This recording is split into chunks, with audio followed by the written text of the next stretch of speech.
राधे राधे। जय श्री कृष्णा। प्रेरणा कोश में आपका स्वागत है। क्या आपने कभी महसूस किया है कि कठिन समय में हमारा विश्वास डगमगाने लगता है? हम सोचते हैं, क्या सच में भगवान हमारे साथ हैं, या हम अकेले ही सब कुछ झेल रहे हैं? जब सब कुछ अच्छा चल रहा होता है तब विश्वास करना आसान होता है, लेकिन जब जीवन में समस्याएं आती हैं तब वही विश्वास सबसे बड़ी परीक्षा बन जाता है। कुरुक्षेत्र के मैदान में अर्जुन भी इसी स्थिति में थे। उनके मन में भ्रम था, डर था और विश्वास कमजोर पड़ रहा था। तब श्री कृष्ण ने उन्हें विश्वास का असली अर्थ समझाया।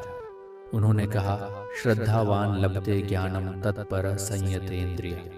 अर्थात जो व्यक्ति श्रद्धा रखता है वही सच्चा ज्ञान प्राप्त करता है। यह श्लोक हमें सिखाता है कि विश्वास केवल भावना नहीं है, बल्कि यह एक शक्ति है जो हमें सही दिशा दिखाती है। अब सवाल ये है, हम भगवान पर सच्चा विश्वास कैसे रखें? पहली बात, भगवान को समझना। अक्सर हम भगवान को केवल एक रूप में देखते हैं, लेकिन गीता हमें सिखाती है कि भगवान हर जगह है। ईश्वर सर्वभूतानां हृदयेषु अर्जुन तिष्ठति। अर्थात हे अर्जुन, भगवान हर जीव के हृदय में निवास करते हैं। जब आप ये समझ जाते हैं तो आपका विश्वास गहरा होने लगता है। दूसरी बात, परिणाम को भगवान पर छोड़ना। कर्मण्येवाधिकारस्ते मा फलेषु कदाचन। जब आप अपने कर्म को पूरी निष्ठा से करते हैं और परिणाम भगवान पर छोड़ देते हैं, तब आपके अंदर विश्वास मजबूत होता है, क्योंकि तब आप जानते हैं कि जो होगा वह अच्छे के लिए ही होगा। अब एक और गहरी बात समझिए, विश्वास तब तक अधूरा है जब तक उसमें धैर्य नहीं होता। अक्सर हम भगवान पर विश्वास तो रखते हैं, लेकिन तुरंत परिणाम चाहते हैं, और जब चीज़ें हमारी इच्छा के अनुसार नहीं होती तो हमारा विश्वास कमज़ोर पड़ने लगता है। श्री कृष्ण हमें सिखाते हैं कि विश्वास का अर्थ है समय पर भरोसा रखना। मात्रा स्पर्शास्तु कौन्तेय शीतोष्ण सुख दुःखदा। अर्थात सुख और दुख आते जाते रहते हैं। इसका मतलब यह है कि हर परिस्थिति अस्थायी है। अगर आप धैर्य रखते हैं तो कठिन समय भी गुजर जाएगा। अब एक और महत्वपूर्ण सिद्धांत श्री कृष्ण कहते हैं, अनन्याश्चिन्तयन्तो मां ये जनाः पर्युपास्ते तेषां नित्याभियुक्तानां योगक्षेमं वहाम्यहम्। अर्थात जो लोग निरंतर मेरा स्मरण करते हैं, मैं उनकी आवश्यकताओं की पूर्ति करता हूँ और उनकी रक्षा करता हूँ। ये श्लोक हमें एक गहरी बात सिखाता है, जब आपका विश्वास सच्चा होता है तो भगवान स्वयं आपका मार्गदर्शन करते हैं। अब एक और गहरा दृष्टिकोण, विश्वास का मतलब यह नहीं है कि जीवन में समस्याएं नहीं आएंगी, बल्कि इसका मतलब यह है कि आप हर परिस्थिति में मजबूत रहेंगे। कुरुक्षेत्र में अर्जुन की स्थिति नहीं बदली, लेकिन उनका दृष्टिकोण बदल गया, और यही विश्वास की असली ताकत है। अब एक और गहराई से समझते हैं, विश्वास को मजबूत करने के लिए हमें अपने अनुभवों को पहचानना होगा। अक्सर हमारे जीवन में ऐसे कई पल आते हैं जब बिना सोचे समझे चीज़ें अपने आप सही हो जाती हैं। कभी कोई रास्ता अचानक मिल जाता है, यह कभी कोई व्यक्ति सही समय पर मदद कर देता है, लेकिन हम इन बातों को सामान्य समझकर नज़रअंदाज कर देते हैं। श्री कृष्ण हमें सिखाते हैं कि इन छोटे छोटे अनुभवों में भी भगवान का संकेत होता है। जब आप इन संकेतों को पहचानना शुरू करते हैं तो आपका विश्वास धीरे धीरे गहरा होने लगता है। अब एक और महत्वपूर्ण सिद्धांत, विश्वास का संबंध समर्पण से है। जब तक आप हर चीज को नियंत्रित करना चाहते हैं, तब तक सच्चा विश्वास नहीं आ सकता। श्री कृष्ण कहते हैं, सर्वधर्मान् परित्यज्य मामेकं शरणं व्रज। अर्थात सब कुछ छोड़कर मेरी शरण में आ जाओ। इसका अर्थ यह नहीं है कि आप अपने कर्तव्य को छोड़ दें, बल्कि इसका अर्थ यह है कि आप अपने अहंकार को छोड़ दें। जब आप यह स्वीकार कर लेते हैं कि सब कुछ आपके नियंत्रण में नहीं है, तब सच्चा विश्वास जन्म लेता है। अब एक और गहरी बात, विश्वास आपको डर से मुक्त करता है। जब आपको यह भरोसा होता है कि भगवान आपके साथ हैं, तो आप हर परिस्थिति का सामना कर सकते हैं। आपके अंदर एक अलग ही साहस आ जाता है। अब एक और गहरा दृष्टिकोण समझिए, विश्वास का अर्थ केवल प्रार्थना करना नहीं है, बल्कि अपने कर्मों में भी उसे दिखाना है। अगर आप कहते हैं कि आपको भगवान पर विश्वास है लेकिन हर छोटी बात पर डर जाते हैं, तो यह अधूरा विश्वास है। सच्चा विश्वास वही है जो आपके व्यवहार में दिखाई दे। श्री कृष्ण अर्जुन से कहते हैं कि विश्वास के साथ कर्म करना ही भक्ति है। जब आप अपने हर कार्य को भगवान को समर्पित करके करते हैं तो आपका मन हल्का हो जाता है। अब एक और महत्वपूर्ण सिद्धांत, विश्वास और सकारात्मक सोच एक दूसरे से जुड़े हुए हैं। जब आप विश्वास रखते हैं तो आप हर परिस्थिति में अच्छा देखने लगते हैं। आप समस्या में भी अवसर ढूंढ लेते हैं और यही दृष्टिकोण आपको आगे बढ़ाता है। अब एक और गहरी बात, जब जीवन में सब कुछ आपके अनुसार नहीं होता तो वहीं आपका विश्वास परखा जाता है। अगर आप उस समय भी शांत रहते हैं और विश्वास बनाए रखते हैं तो समझिए कि आपका विश्वास सच्चा है। कुरुक्षेत्र में भी अर्जुन ने अंत में यही किया।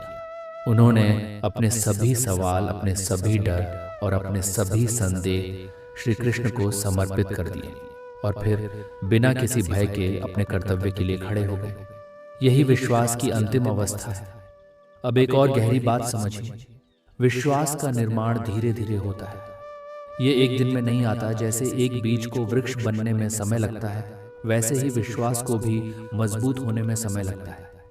इसलिए जरूरी है कि आप रोज छोटे छोटे कदम उठाएं, रोज कुछ समय भगवान का स्मरण करें, रोज अपने जीवन में हुई अच्छी बातों के लिए आभार व्यक्त करें और रोज अपने कर्म को पूरी निष्ठा से करें। यही छोटे छोटे अभ्यास आपके विश्वास को मजबूत बनाते हैं। अब एक और महत्वपूर्ण सिद्धांत, विश्वास का संबंध संगति से भी होता है। आप किन लोगों के साथ रहते हैं, क्या सुनते हैं, क्या देखते हैं, ये सब आपके विश्वास को प्रभावित करता है। अगर आप सकारात्मक और आध्यात्मिक वातावरण में रहते हैं तो आपका विश्वास बढ़ता है, लेकिन अगर आप नकारात्मकता से घिरे रहते हैं तो आपका विश्वास कमजोर होने लगता है। इसलिए अपने वातावरण को भी सही बनाना जरूरी है। अब एक और गहरा दृष्टिकोण, जब आप अपने जीवन को भगवान के प्रति समर्पित कर देते हैं तो आपके अंदर एक अलग ही शांति आ जाती है। आप चिंता करना छोड़ देते हैं, आप हर चीज को स्वीकार करना सीख जाते हैं और यही स्वीकार करने की शक्ति आपको अंदर से मजबूत बनाती है। अब एक और गहराई से समझते हैं, विश्वास का सबसे बड़ा लाभ यह है कि यह आपके जीवन में स्थिरता लाता है। जब आपका विश्वास मजबूत होता है तो परिस्थितियां आपको आसानी से हिला नहीं पाती। आप हर स्थिति में शांत रहते हैं और सोच समझकर निर्णय लेते हैं। यही स्थिरता आपको सही दिशा में आगे बढ़ाती है। अब एक और महत्वपूर्ण बात, विश्वास आपको अकेलेपन से बाहर निकालता है। जब आपको यह महसूस होता है कि भगवान हर समय आपके साथ हैं तो आप कभी खुद को अकेला नहीं समझते। और जब इंसान अकेला महसूस नहीं करता तो उसके अंदर एक अलग ही शक्ति आ जाती है। अब एक और गहरा सिद्धांत, विश्वास का अर्थ यह नहीं है कि आप कुछ भी न करें और सब भगवान पर छोड़ दें, बल्कि इसका अर्थ यह है कि आप अपना कर्तव्य पूरी निष्ठा से करें और परिणाम भगवान पर छोड़ दें। यही गीता का संतुलन है। कर्म भी जरूरी है और विश्वास भी जरूरी है। अगर केवल कर्म है और विश्वास नहीं तो तनाव आएगा, और अगर केवल विश्वास है और कर्म नहीं तो प्रगति नहीं होगी। इसलिए दोनों का संतुलन जरूरी है। अब धीरे धीरे इस पूरे ज्ञान के सार की ओर बढ़ते हैं। जब आप भगवान पर सच्चा विश्वास रखते हैं तो आपके अंदर एक गहरी शांति आ जाती है। आप हर परिस्थिति को स्वीकार करना सीख जाते हैं। आप शिकायत करना छोड़ देते हैं और जीवन को समझना शुरू कर देते हैं। यही वह अवस्था है जहां व्यक्ति अंदर से मजबूत हो जाता है। श्री कृष्ण अर्जुन से कहते हैं कि जो व्यक्ति विश्वास और भक्ति के साथ जीवन जीता है वह कभी विचलित नहीं होता। अब इस पूरे ज्ञान को सरल शब्दों में समझते हैं। अगर आप भगवान पर सच्चा विश्वास रखना चाहते हैं तो 3 बातों को अपनाइए। पहली, अपने कर्म को पूरी निष्ठा से कीजिए।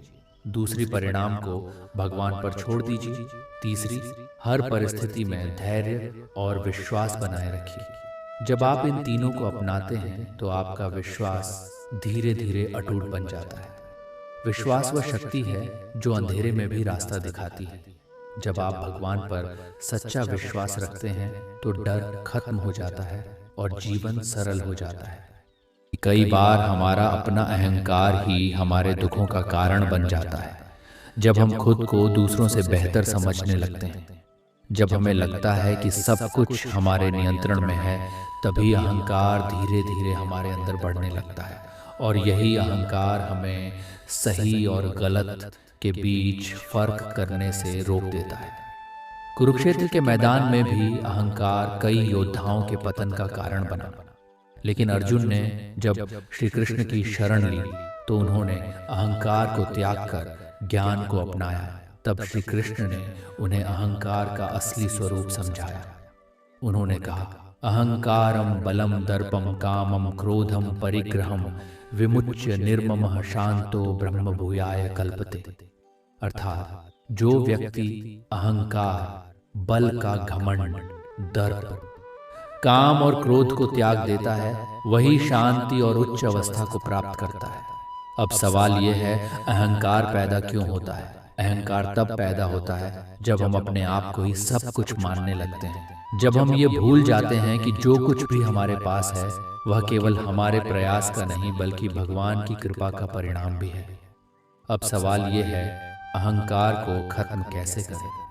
पहली बात, अपने वास्तविक स्वरूप को पहचानिए। श्री कृष्ण कहते हैं, न जायते म्रियते व कदाचित, अर्थात आत्मा न जन्म लेती है न मरती है। जब आप ये समझ जाते हैं कि आप केवल शरीर नहीं हैं बल्कि एक आत्मा है, तो अहंकार धीरे धीरे कम होने लगता है। अब एक और गहरी बात समझिए, अहंकार का दूसरा बड़ा कारण है कर्तापन का भाव। जब हम ये सोचते हैं कि जो कुछ भी हो रहा है वह सब हमने ही किया है, तब अहंकार पैदा होता है। श्री कृष्ण अर्जुन से कहते हैं, प्रकृते क्रियमाणानि गुणः कर्माणि सर्वशः अहंकार विमूढ़ात्मा कर्ता हमिति मन्यते। अर्थात सभी कर्म प्रकृति के गुणों द्वारा ही किए जाते हैं, लेकिन अहंकार से मोहित व्यक्ति सोचता है कि मैं ही सब कुछ कर रहा हूं। यह श्लोक हमें एक बहुत गहरी बात सिखाता है। हम केवल माध्यम हैं, कर्ता परमात्मा है। जब यह समझ हमारे अंदर आ जाती है तो अहंकार अपने आप कम होने लगता है। अब एक और महत्वपूर्ण सिद्धांत अहंकार हमें सीखने से रोकता है। जब हम यह मान लेते हैं कि हमें सब कुछ पता है, तब हम नया ज्ञान ग्रहण नहीं कर पाते। लेकिन जब हम विनम्र होते हैं तो हम हर व्यक्ति से कुछ न कुछ सीख सकते हैं। श्री कृष्ण अर्जुन को ज्ञान इसलिए दे पाए क्योंकि अर्जुन ने अपने अहंकार को छोड़कर प्रश्न पूछे। यही हमें भी अपने जीवन में अपनाना है। अब एक और गहराई से समझते हैं, अहंकार का एक और बड़ा प्रभाव यह है कि यह हमारे रिश्तों को खराब कर देता है। जब हम अपने आप को हमेशा सही मानते हैं तो हम दूसरों की बात सुनना बंद कर देते हैं। हमारी भाषा कठोर हो जाती है और धीरे धीरे हमारे संबंध कमजोर होने लगते हैं। लेकिन जब हम विनम्र होते हैं तो हमारे रिश्ते मजबूत होते हैं। श्री कृष्ण कहते हैं, अमानित्वम दम्भित्वम अहिंसा क्षांतिरार्जवम। अर्थात विनम्रता, अहंकार का अभाव, अहिंसा, क्षमा और सरलता, ये सभी गुण एक श्रेष्ठ व्यक्ति की पहचान है। ये श्लोक हमें सिखाता है कि सच्ची महानता विनम्रता में होती है, न कि अहंकार में। अब एक और महत्वपूर्ण बात, अहंकार हमें सच्ची खुशी से दूर कर देता है।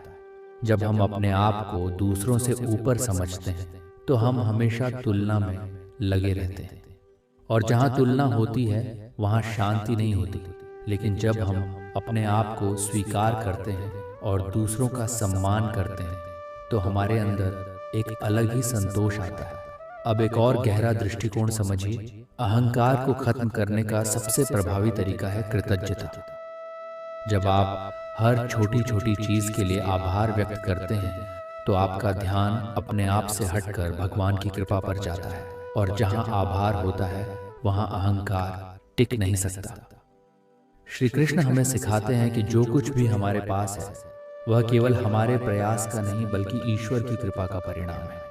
अब एक और महत्वपूर्ण सिद्धांत अहंकार को खत्म करने के लिए सेवा भाव बहुत जरूरी है।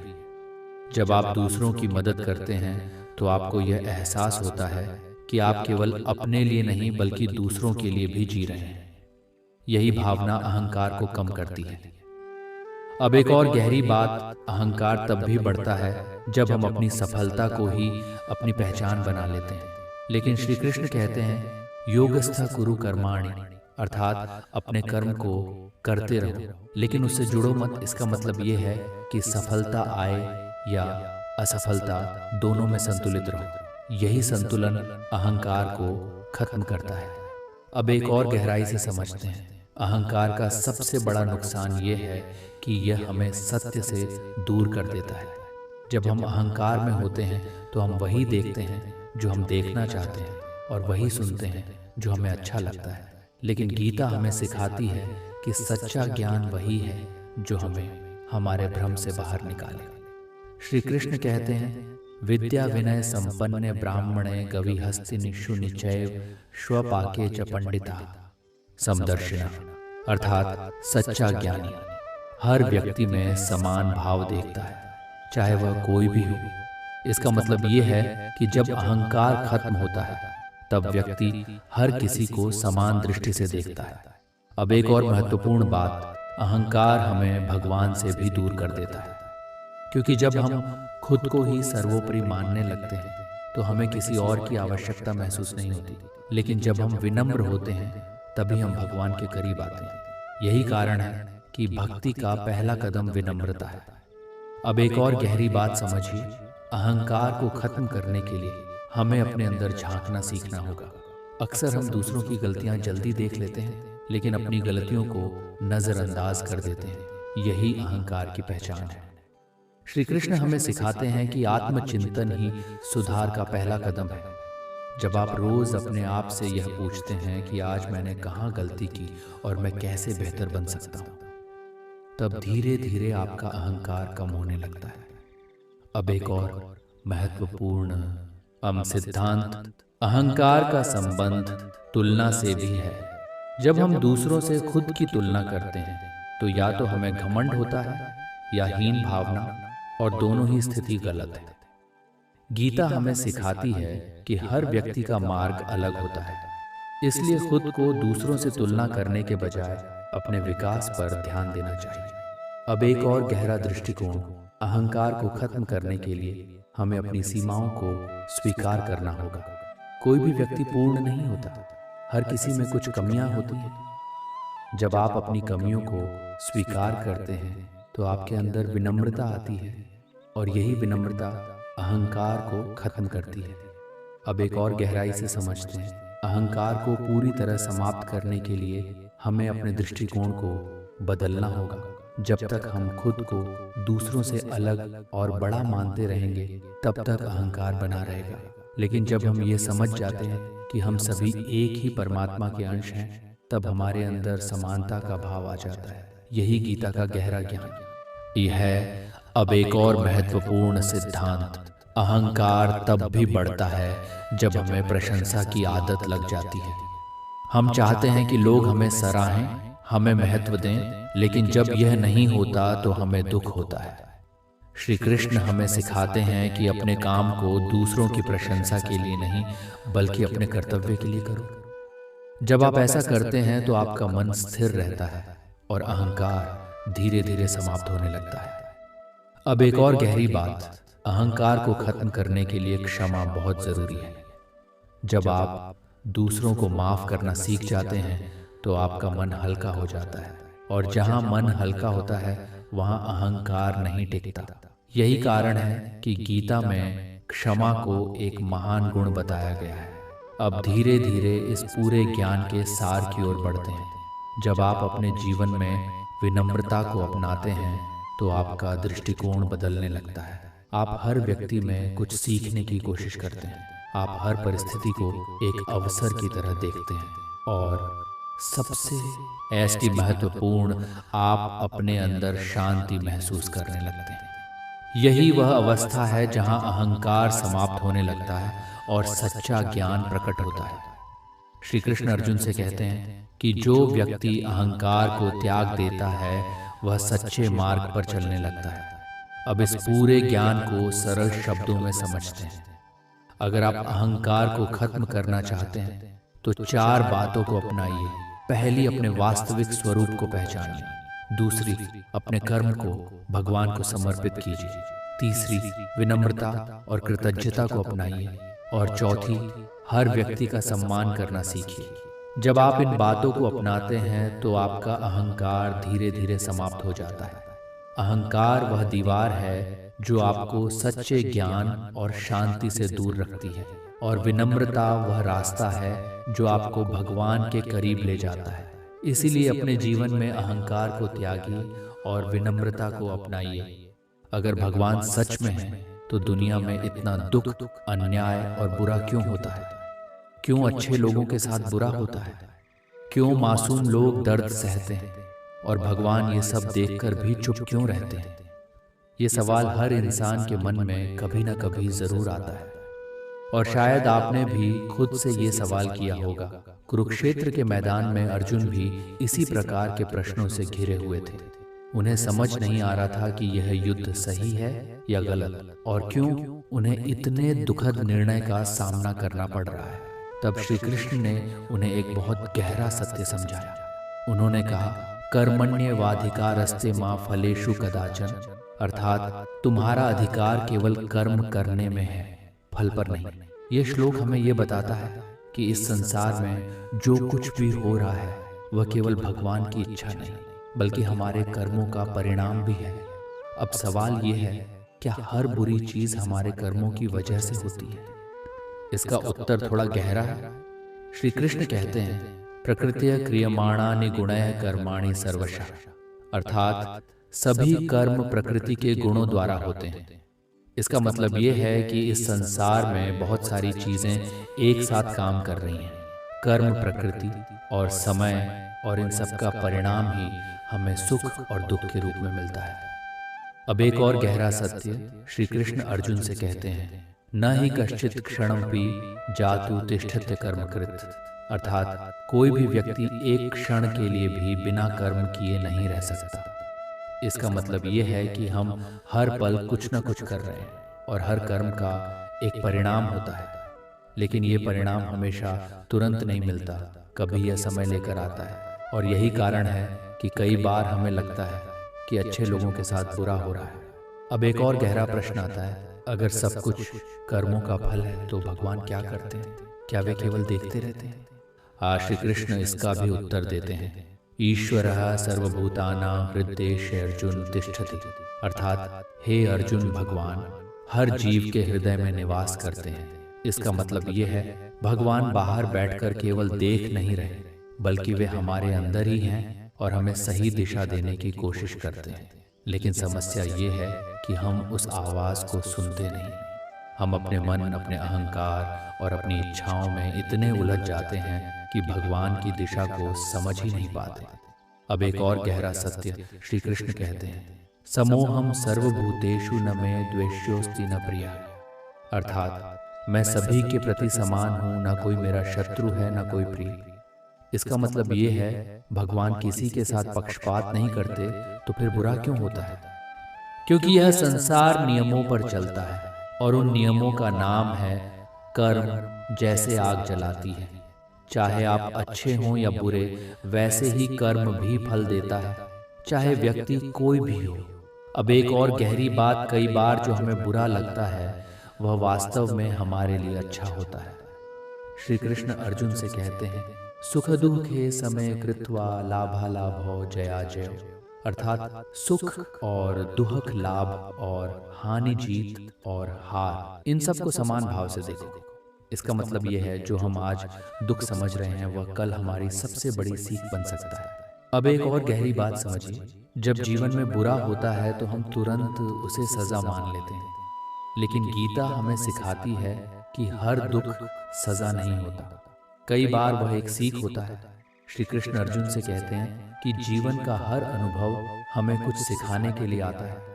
अगर आप ध्यान से देखें तो पाएंगे कि आपके जीवन की सबसे कठिन परिस्थितियों ने ही आपको सबसे ज्यादा मजबूत बनाया है। अब एक और महत्वपूर्ण दृष्टिकोण, जब हम केवल इस जीवन को देखते हैं तब हमें कई चीजें गलत लगती हैं, लेकिन गीता हमें एक बड़ा दृष्टिकोण देती है। श्री कृष्ण कहते हैं, वासांसि जीर्णानि यथा विहाय नवाणि गृह्णाति नरो प्राणि। अर्थात जैसे मनुष्य पुराने वस्त्र त्याग कर नए वस्त्र धारण करता है, वैसे ही आत्मा पुराने शरीर को छोड़कर नया शरीर धारण करती है। इसका मतलब यह है, जीवन केवल एक जन्म तक सीमित नहीं है, और कई बार जो हो रहा है वह एक बड़े कर्म चक्र का हिस्सा होता है। इसलिए हमें हर चीज का पूरा कारण तुरंत समझ नहीं आता। अब एक और गहरी बात, भगवान दुख इसलिए नहीं देते, बल्कि दुख जीवन का एक हिस्सा है। लेकिन भगवान हमें उस दुख से बाहर निकलने की शक्ति देते हैं। कुरुक्षेत्र में भी श्री कृष्ण ने अर्जुन का दुख खत्म नहीं किया, बल्कि उन्हें इतना मजबूत बना दिया कि वे उस दुख का सामना कर सके। यही असली सहायता है। अब एक और गहरा सत्य समझिए, जब हम पूछते हैं कि भगवान बुरा क्यों होने देते हैं, तो असल में हम एक और सवाल ये भी पूछ रहे होते हैं। हम पूछ रहे होते हैं कि जीवन हमेशा आसान क्यों नहीं होता। लेकिन श्री कृष्ण हमें सिखाते हैं कि संघर्ष ही जीवन को अर्थ देता है।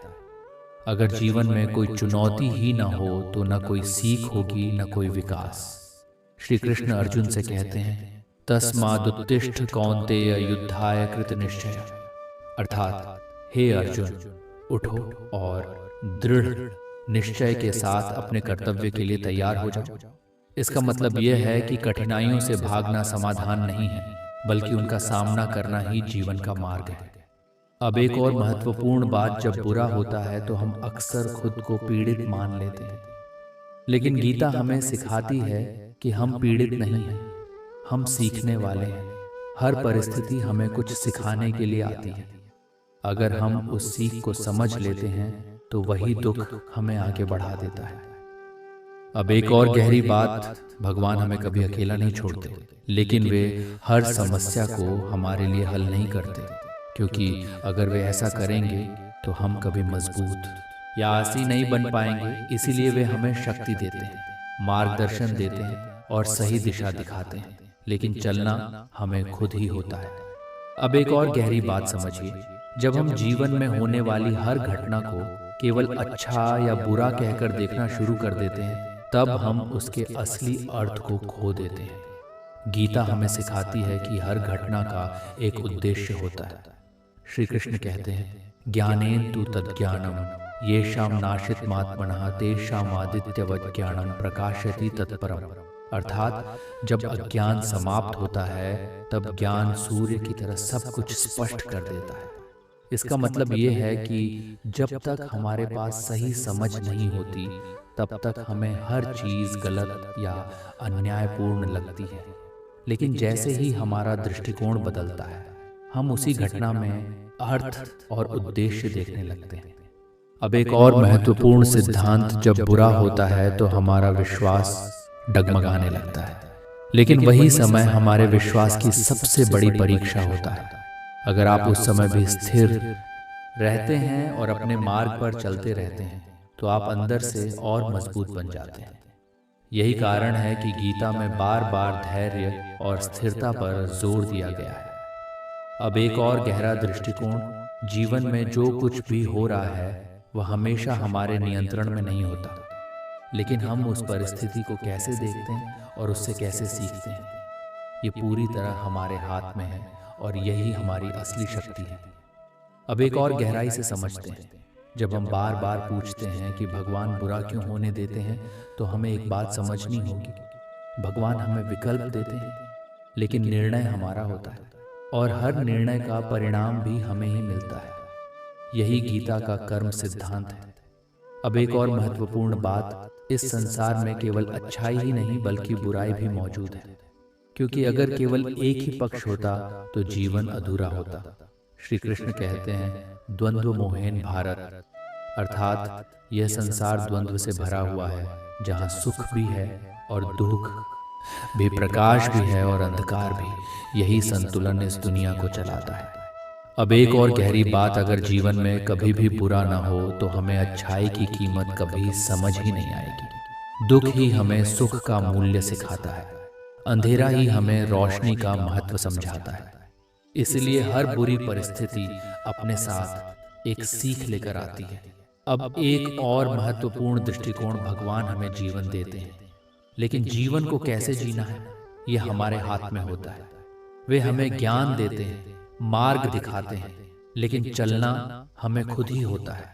और यही स्वतंत्रता ही जीवन का सबसे बड़ा उपहार है। अब धीरे धीरे इस पूरे ज्ञान के सार की ओर बढ़ते हैं। जब आप ये समझ जाते हैं कि जीवन में होने वाली हर घटना का एक कारण है, एक उद्देश्य है और एक सीख है, तब आपका दृष्टिकोण बदल जाता है। आप शिकायत करना छोड़ देते हैं और समझना शुरू कर देते हैं। आप हर परिस्थिति में अवसर देखने लगते हैं और हर कठिनाई में सीख। यही वह अवस्था है जहां व्यक्ति अंदर से मजबूत हो जाता है। श्री कृष्ण अर्जुन से कहते हैं कि जो व्यक्ति ज्ञान और धैर्य के साथ जीवन जीता है वह कभी भ्रमित नहीं होता। अब इस पूरे ज्ञान को सरल शब्दों में समझते हैं। अगर जीवन में बुरा हो रहा है तो उसे केवल दुख समझकर मत देखिए, उसे एक संदेश की तरह देखिए, एक सीख की तरह देखिए। अपने कर्म को सुधारिए, अपने दृष्टिकोण को बदलिए और धैर्य के साथ आगे बढ़िए। भगवान बुरा नहीं करते, बल्कि जीवन हमें सिखाता है और भगवान हमें उस सीख को समझने की शक्ति देते हैं। जब आप इस बात को समझ लेते हैं तो आपका विश्वास और भी मजबूत हो जाता है और आप जीवन को एक नए नजरिए से देखना शुरू कर देते हैं। अगर सब कुछ हमारे कर्मों से तय होता है तो भगवान कब और कैसे हमारे भाग्य को बदलते हैं? क्या भगवान सच में हमारी किस्मत बदलते हैं या सब कुछ पहले से ही तय होता है? यह सवाल हर उस इंसान के मन में आता है जो कठिन समय से गुजर रहा होता है। कुरुक्षेत्र के मैदान में अर्जुन भी इसी उलझन में थे। उन्हें समझ नहीं आ रहा था कि क्या उनका भविष्य पहले से तय है या वे अपने कर्मों से उसे बदल सकते हैं। तब श्री कृष्ण ने उन्हें एक बहुत गहरा सत्य बताया।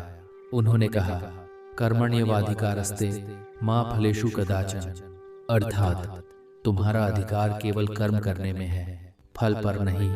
इसका मतलब यह है, भाग्य कोई स्थिर चीज नहीं है, बल्कि यह हमारे कर्मों से बनता और बदलता है। अब सवाल यह है, फिर भगवान की भूमिका क्या है? क्या वे हमारे भाग्य को बदलते हैं? इसका उत्तर गीता में बहुत सुंदर तरीके से दिया गया है। श्री कृष्ण कहते हैं, ईश्वरः सर्वभूतानां हृद्देशेर्जुन तिष्ठति, अर्थात भगवान हर जीव के हृदय में निवास करते हैं। इसका मतलब यह है, भगवान बाहर से आकर भाग्य नहीं बदलते, बल्कि वे अंदर से हमें सही दिशा दिखाते हैं। अब एक और गहरी बात, भगवान कब भाग्य बदलते हैं? पहला, जब मनुष्य अपने कर्म बदलता है। जब आप अपने कर्मों को सुधारते हैं तो आपका भविष्य अपने आप बदलने लगता है। भगवान उसी समय आपका साथ देते हैं जब आप खुद सही दिशा में कदम बढ़ाते हैं। भगवान तब भाग्य बदलते हैं जब मनुष्य का दृष्टिकोण बदलता है। कई बार परिस्थितियां वही रहती हैं, लेकिन जब आपका सोचने का तरीका बदल जाता है तो वही जीवन आपको अलग दिखाई देने लगता है। कुरुक्षेत्र में भी युद्ध वही था, परिस्थिति वही थी, लेकिन अर्जुन का दृष्टिकोण बदल गया और वही उनके जीवन का मोड़ बन गया। अब एक और महत्वपूर्ण सिद्धांत, भगवान तब भाग्य बदलते हैं जब मनुष्य समर्पण करता है। श्री कृष्ण कहते हैं, सर्वधर्मान् परित्यज्य मामेकं शरणं व्रज, अर्थात सब कुछ छोड़कर मेरी शरण में आ जाओ। इसका अर्थ यह नहीं है कि आप अपने कर्म छोड़ दें, बल्कि इसका अर्थ है कि आप अपने अहंकार को छोड़ दें। जब आप यह स्वीकार करते हैं कि सब कुछ आपके नियंत्रण में नहीं है, तब भगवान का मार्गदर्शन स्पष्ट होने लगता है। अब एक और गहरी बात, भगवान तब भाग्य बदलते हैं जब मनुष्य का विश्वास अटूट हो जाता है। श्रद्धावान लभते ज्ञानन, अर्थात जो व्यक्ति श्रद्धा रखता है वही सच्चा ज्ञान प्राप्त करता है। जब आपका विश्वास मजबूत होता है तो आप सही निर्णय लेते हैं और वही निर्णय आपके भाग्य को बदल देते हैं। भगवान तब भाग्य बदलते हैं जब मनुष्य अपने डर से ऊपर उठता है। अक्सर हम अपने ही डर की वजह से गलत निर्णय ले लेते हैं, या सही कदम उठाने से पीछे हट जाते हैं। लेकिन जब आप अपने डर को छोड़कर साहस के साथ आगे बढ़ते हैं, तब आपके जीवन की दिशा बदलने लगती है। श्री कृष्ण अर्जुन से कहते हैं, क्लैबियम्मा स्मगम पार्थ, अर्थात हे अर्जुन, इस कमजोरी को अपने अंदर स्थान मत दो। इसका मतलब यह है कि जब आप अपनी कमजोरी को छोड़ देते हैं, तभी परिवर्तन शुरू होता है। अब एक और महत्वपूर्ण सिद्धांत, भगवान तब भाग्य बदलते हैं जब मनुष्य निरंतर प्रयास करता है। कई लोग एक दो बार प्रयास करके हार मान लेते हैं और फिर कहते हैं कि मेरा भाग्य ही खराब है।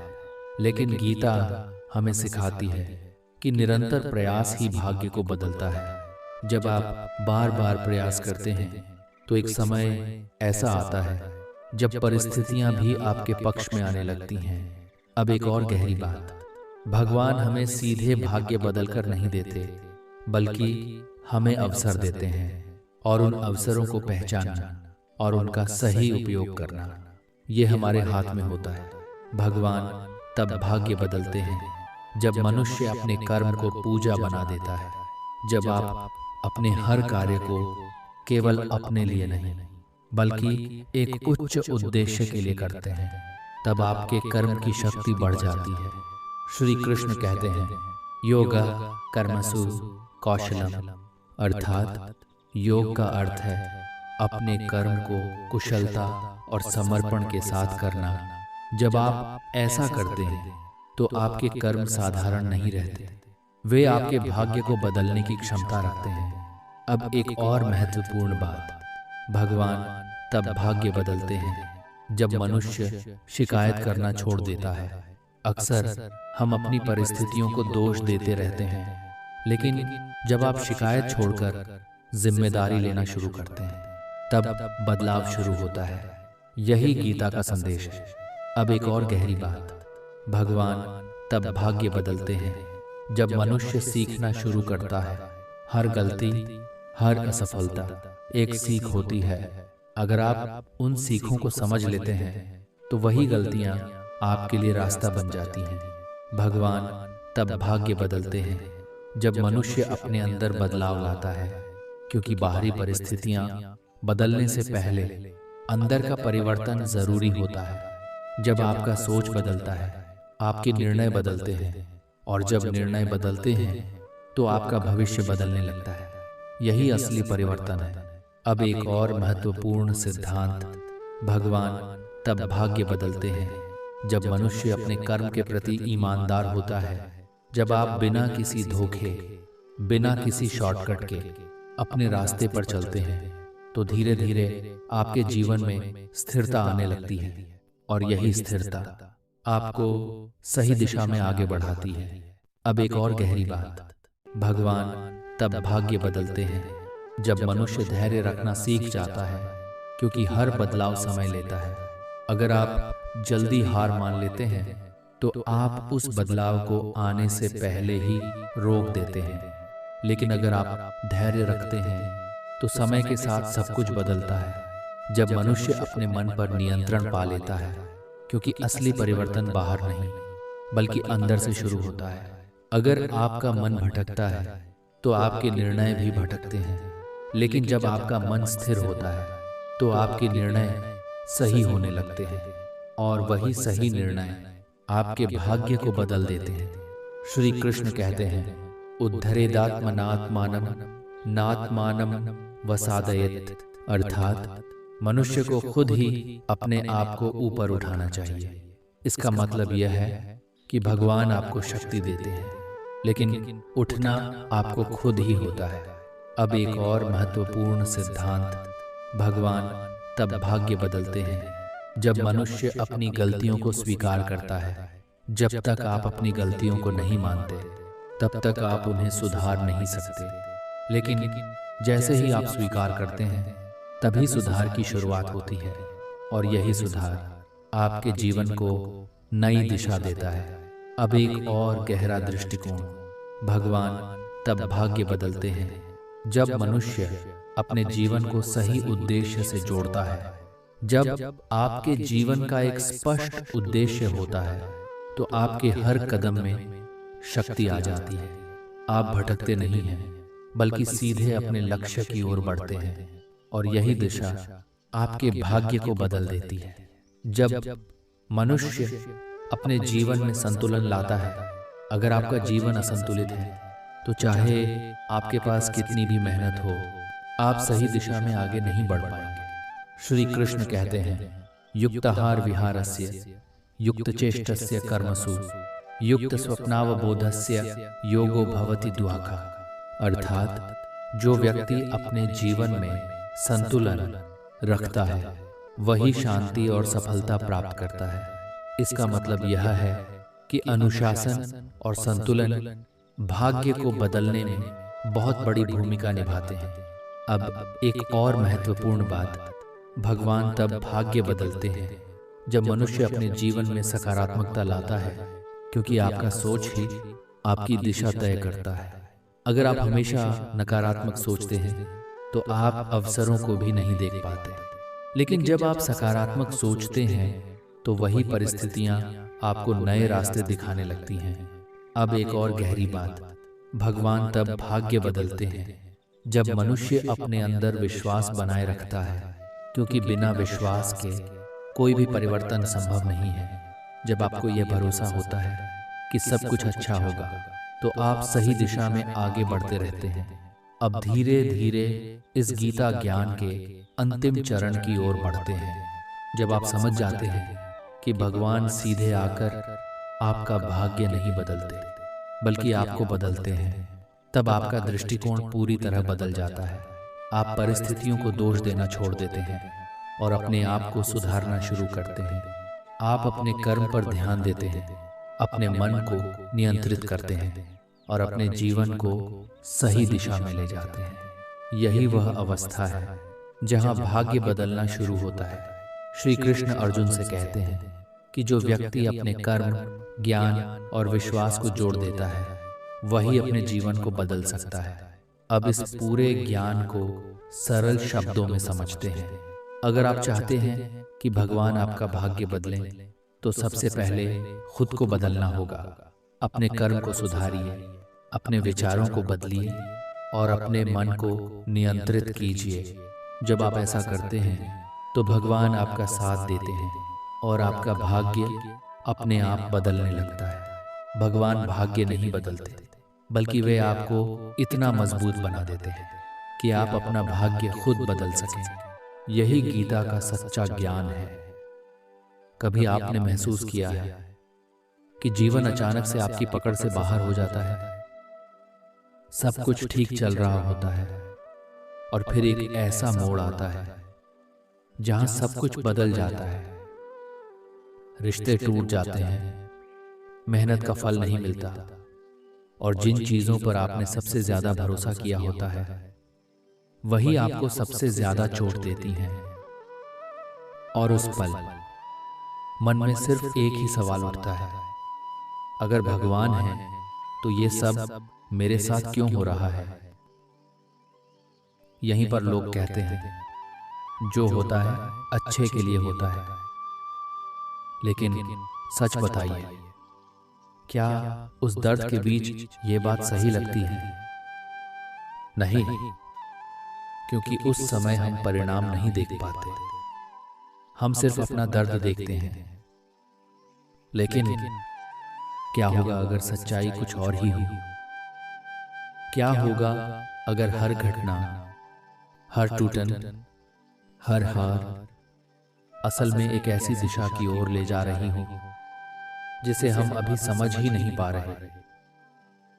लेकिन क्या सच में यही समझ खत्म हो जाती है, या फिर यही वो जगह है जहां से असली समझ शुरू होती है?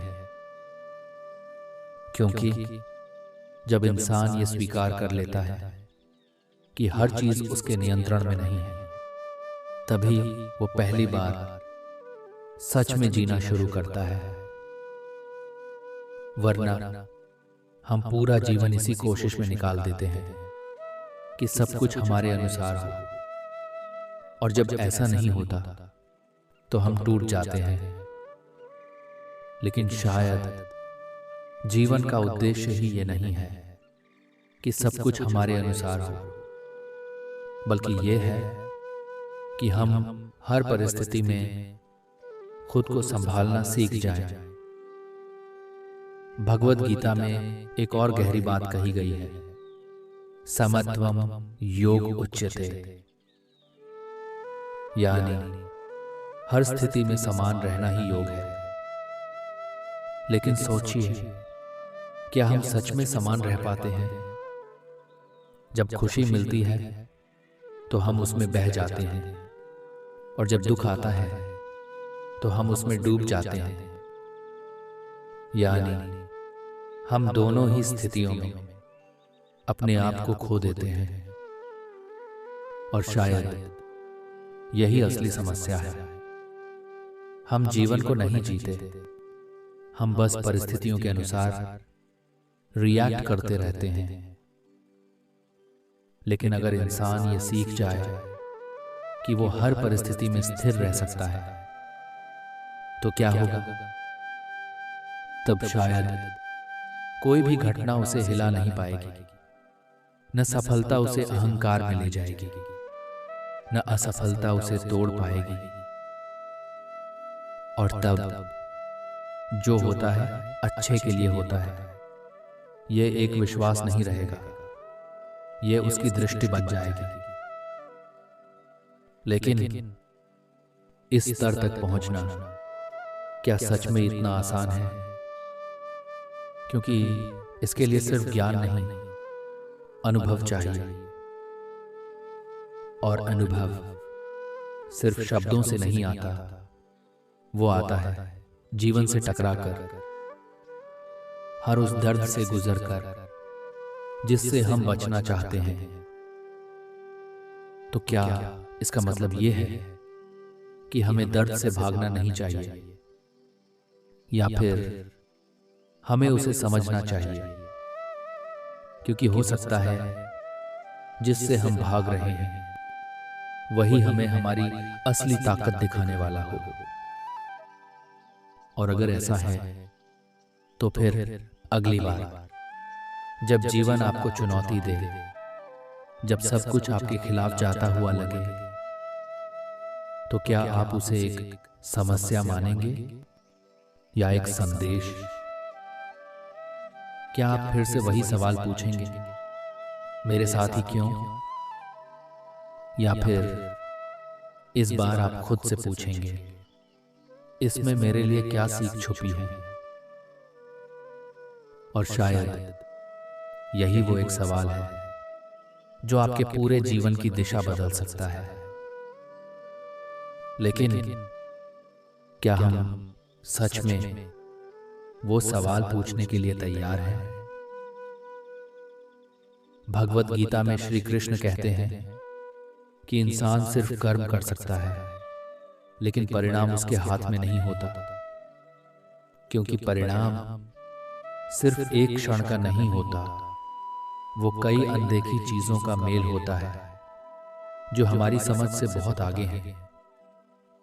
आपने कभी ध्यान दिया है कि जिन चीजों के लिए आपने कभी बहुत रोया था, वही चीजें कुछ समय बाद कोई मायने ही नहीं रखती, और कभी कभी जो उस समय गलत लग रहा था वही बाद में आपकी सबसे बड़ी सही बन जाता है। लेकिन जब सब कुछ बिखर रहा होता है, तब ये समझ पाना आसान नहीं होता। यही तो जीवन की सबसे बड़ी परीक्षा है। जब रास्ता दिखाई न दे, जब उत्तर न मिले, जब हर तरफ अंधेरा लगे, तब क्या आप विश्वास कर सकते हैं कि जो हो रहा है वो किसी बड़े कारण से हो रहा है? या फिर हम सिर्फ वही मानते हैं जो हमें तुरंत अच्छा महसूस कराए? क्योंकि सच्चाई ये है, भगवान हमें हमेशा वो नहीं देते जो हम चाहते हैं, वो हमें वो देते हैं जो हमें बनाता है। और बनना हमेशा आसान नहीं होता। कभी टूटना पड़ता है, कभी खोना पड़ता है, कभी अकेले चलना पड़ता है। लेकिन क्या हर दर्द सच में किसी बड़े उद्देश्य की ओर इशारा करता है, या फिर ये सिर्फ एक दिलासा है जिससे हम खुद को संभालते हैं?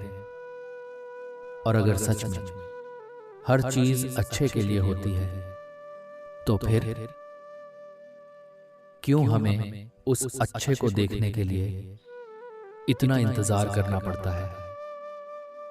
क्यों भगवान हमें पहले तोड़ते हैं, फिर समझाते हैं? अगर हर चीज हमारे हिसाब से होने लगे, तो क्या हम कभी बदलेंगे? नहीं। जीवन आराम में नहीं, परिवर्तन में आगे बढ़ता है। भगवान हमें सजा नहीं देते, वो हमें तैयार करते हैं। और एक दिन जब आप पीछे मुड़कर देखते हैं, तो आपको हर वो चीज समझ आने लगती है जिसके लिए आप कभी रोए थे। तब आपको एहसास होता है कि जो कुछ भी हुआ वो आपको तोड़ने के लिए नहीं था, वो आपको आपकी असली पहचान से मिलाने के लिए था। और उसी क्षण जो होता है अच्छे के लिए होता है। ये सिर्फ एक लाइन नहीं रहती, ये आपका अनुभव बन जाती है, आपका विश्वास बन जाती है, आपकी शांति बन जाती है। तो अगली बार जब जीवन आपके खिलाफ जाए, तो बस एक पल के लिए रुकिए और खुद से कहिए, शायद अभी मैं समझ नहीं पा रहा, लेकिन एक दिन सब साफ हो जाएगा। और उसी विश्वास के साथ आगे बढ़ते रहिए, क्योंकि जो होता है अच्छे के लिए ही होता है।